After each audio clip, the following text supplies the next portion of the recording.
Que possamos neste momento elevarmos os nossos pensamentos até Jesus, até os bons espíritos trabalhadores desta casa, para que nos fortaleça, nos sustente durante os trabalhos de hoje. Sejam todos bem-vindos, encarnados e desencarnados. Que o estudo de hoje possa alargar os nossos horizontes em busca de equilíbrio, de paz, amor e esperança. Esteja conosco, Mestre amado, hoje, agora e sempre. E que assim seja. Dando sequência no estudo do Livro dos Espíritos, estamos terminando a questão 162, que estava falando sobre morte por decapitação. Voltando aqui um pouquinho, Miramês diz o seguinte: o espírito pode ficar ligado ao corpo por horas, dias, meses ou anos. Depende da sua elevação. Então, esse desprendimento do nosso corpo físico não é algo imediato. Quanto mais elevado o espírito, mais rápido é esse desenrolar, né? Agora, se é um espírito muito materializado, muito apegado à matéria, aos bens materiais, isso pode demorar muito tempo, inclusive séculos. No caso de Francisco de Assis, por exemplo, ele deixou o corpo como se deixa uma roupa usada e suja, com plena consciência do seu estado de vida, na sua lucidez imperturbável. Então, Francisco de Assis sabia o que estava acontecendo com ele, porque um espírito de uma alta envergadura moral. Assim aconteceu com vários outros missionários que vieram à Terra por misericórdia de Deus. Morrer para eles, na linguagem humana, é viver, não lhes preocupando a forma. Escolhe a que mais pode consolar aos que os cercam e levá-los à fé e à confiança em Deus. Então, quando esses espíritos missionários escolhem morrer de maneira trágica, deixar o corpo físico de maneira trágica, é para deixar uma lição, é para despertar aqueles que ainda não entendem ou não acreditam na vida após a morte. Jesus submeteu-se aos braços da cruz para mostrar à humanidade que ela deve suportar todos os problemas da vida, que a dor desabrocha nos corações muitos poderes e que as portas dos céus se abrem pela dor bem compreendida. Então, dor é lição, é educação e não castigo. Para cumprir sua promessa, ele voltou, provando que a morte não existe. A missão do Espiritismo é essa também. Seja como for e como devas passar para o lado de cá, vem com confiança. Então, assim, que possamos ir para o lado de lá sem medo, com confiança. E a cruz, muitos, veem a cruz como algo de dor, de suplício. Mas se pararmos para olhar direitinho, é como se Jesus estivesse com os braços abertos, nos dizendo: vem, confia, estou aqui. É assim que hoje eu vejo a cruz. Questão 163.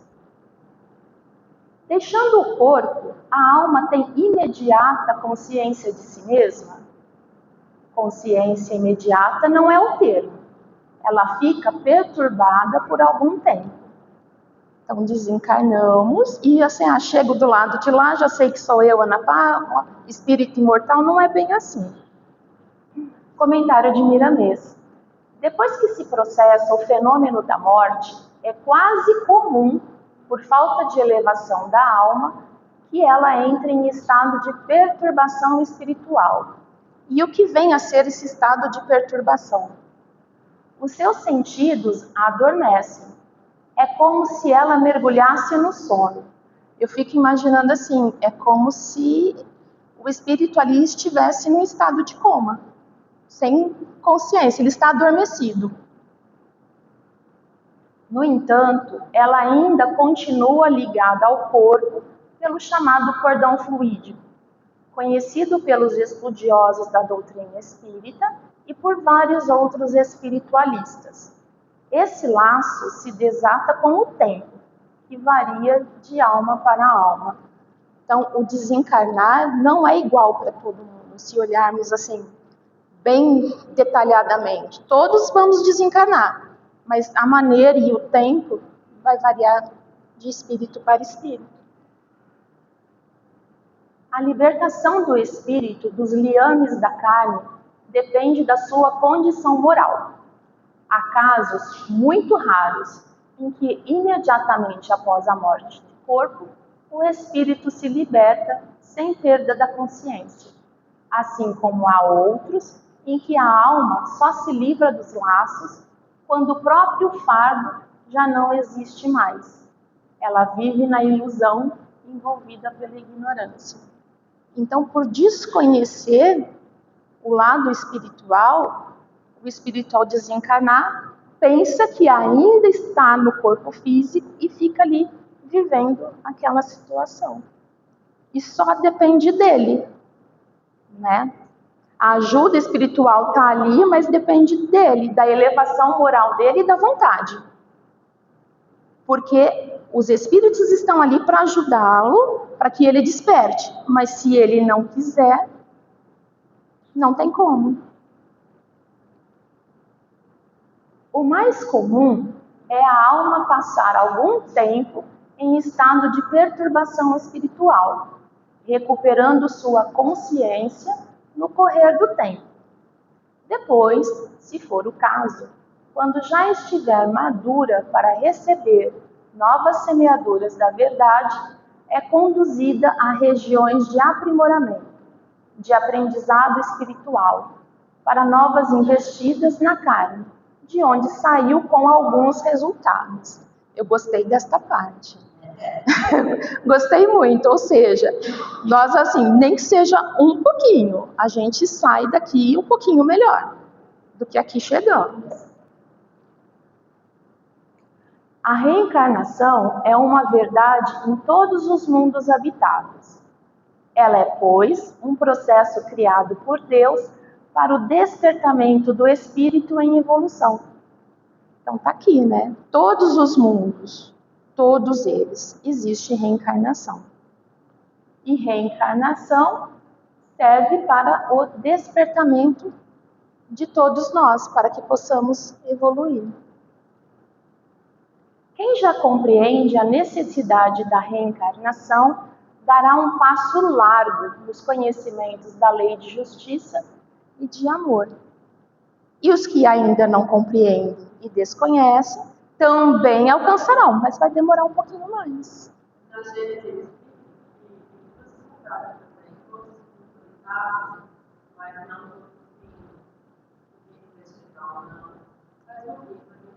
Sim.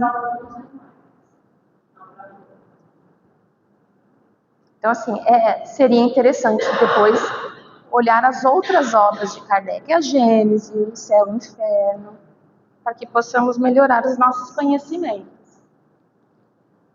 E a gente se esfoca tanto, né?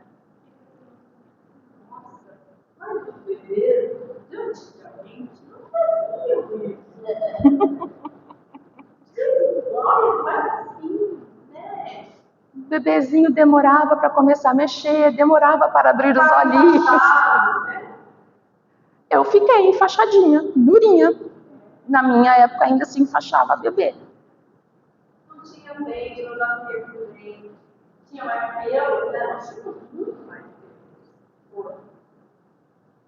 Hoje em dia é difícil. É evolução. Né? O corpo físico também evolui. E vai aprimorando.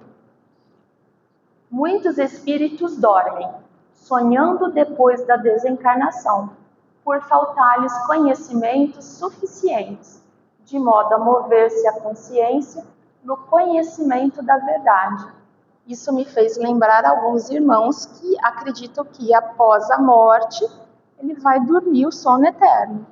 E por acreditar nisso, eles acabam dormindo mesmo, porque é nisso que eles acreditam. Outros ficam onde se processou seu desenlace, por tempo indeterminado, e dali por vezes saem para outras etapas de vida, sem reconhecer onde estiveram. Imaginem só, né? Você desencarna, chega lá do outro lado, não sabe que desencarnou, e passa ali um período que é indeterminado, sem aproveitar nada do lado de lá, e aí tem que voltar.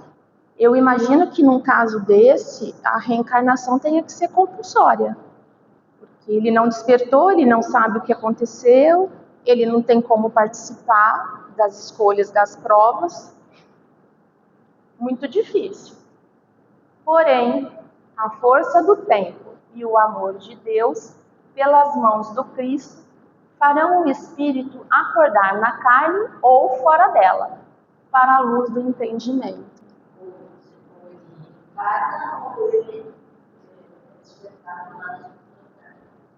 Acontece aqui nas reuniões mediúnicas, né? Deles chegarem aqui, acharem que ainda estão encarnados, e depois de conversa, eles perceberem que não.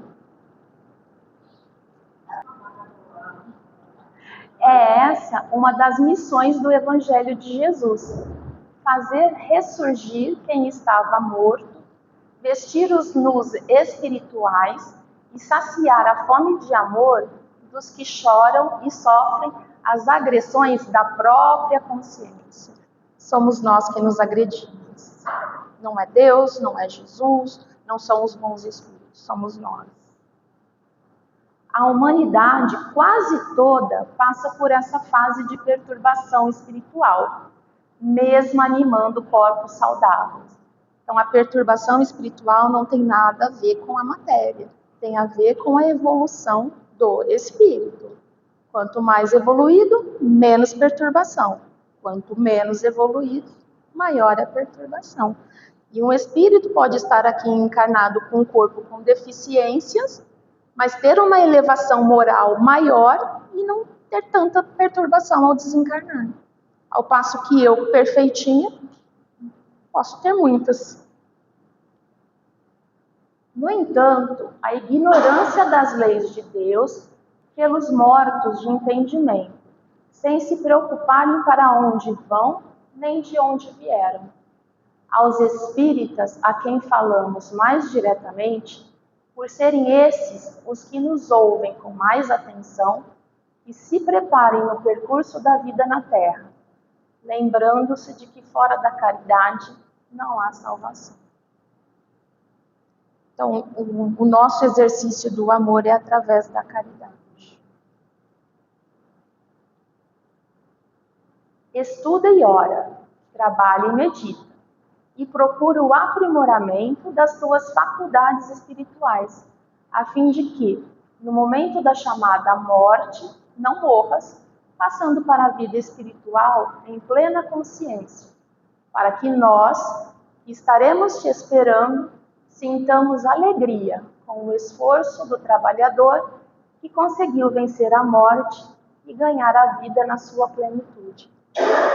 Então, que possamos ir para o lado de lá com confiança e na certeza de que seremos recebidos com muito carinho por aqueles que nos esperam.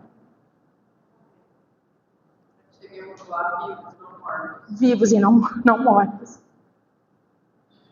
Questão 64. Todos os espíritos experimentam no mesmo grau e pelo mesmo tempo a perturbação que se segue à separação da alma e do corpo? E ele repete, né? A resposta é não, pois isso depende da sua elevação. De novo, né? Então, assim, eles afirmam, depende da elevação moral. Aquele que já está depurado se reconhece quase imediatamente, porque se desprendeu da matéria durante a vida corpórea, enquanto o homem carnal, cuja consciência não é pura, conserva por muito mais tempo a impressão da matéria. Assim, a resposta aqui é simples e clara. Comentário do Miramês. A separação da alma do corpo, quando nesse se extingue a força vital, nunca ocorre da mesma maneira. A diversidade é infinita, do mesmo modo que as folhas das árvores não são iguais nos seus detalhes.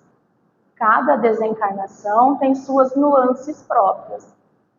Como já foi dito, há espíritos que levam minutos afrouxando e desatando os laços do corpo, e outros que levam até séculos ficando ligados aos ossos, permanecendo na ilusão de que ainda estarão vivos no corpo físico. Então, 2 espíritos podem morrer, por exemplo, num acidente automobilístico, mas o desenlace de cada um deles nunca é o mesmo, será diferente. E vai depender das conquistas morais de cada um deles, embora a morte tenha sido da mesma maneira. Podemos mostrar como exemplos os grandes missionários do Cristo, que mesmo reencarnados, já vivem em espírito e não têm dificuldade alguma em se separarem do fardo corporal para entrarem na vida espiritual, por já viverem nela. Quase sempre, eles mesmos desatam seus próprios laços, atados por eles mesmos, ao ingressarem na carne. Aí coloquei os 2 exemplos. Chico, que viveu lá, enquanto encarnado, e Divaldo. Então, a perturbação deles deve ter sido assim, quase nada. Quase nada.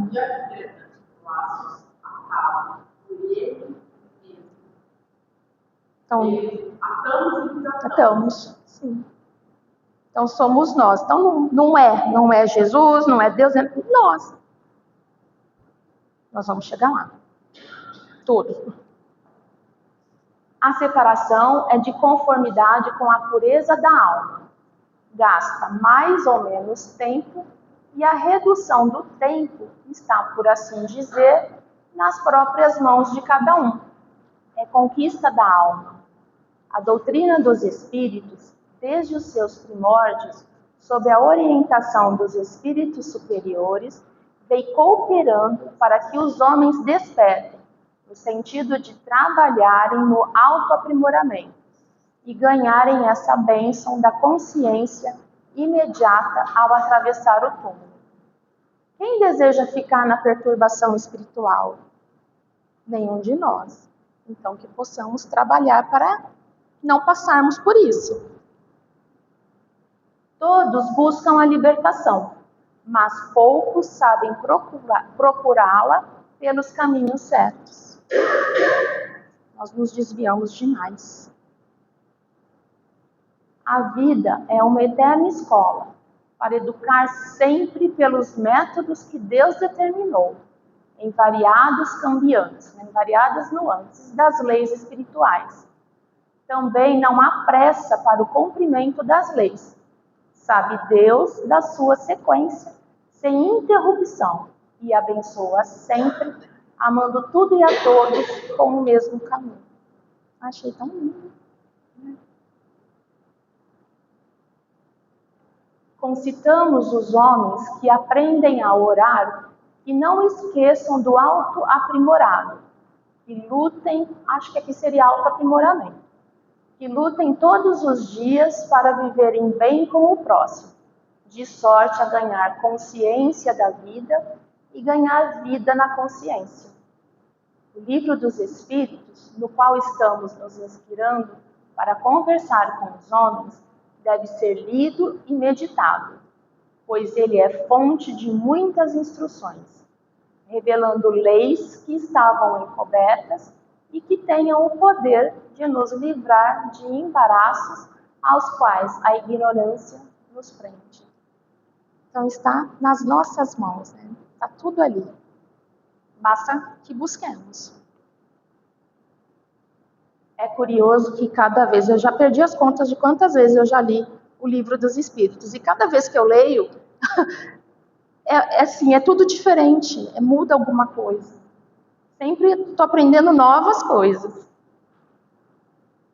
Se ainda não começaste a pensar sobre a tua vida e sobre como viver melhor, começa agora. Que chegarás à conclusão de que deves viver em conjunto e paz com todos, trabalhando e ajudando, onde quer que seja, porque toda luz nasce no seio de todos os esforços que se reúnem. Então, assim, não é só para mim, é para todos. E à medida que eu vou me melhorando, eu vou ajudando o próximo também a se melhorar e vice-versa.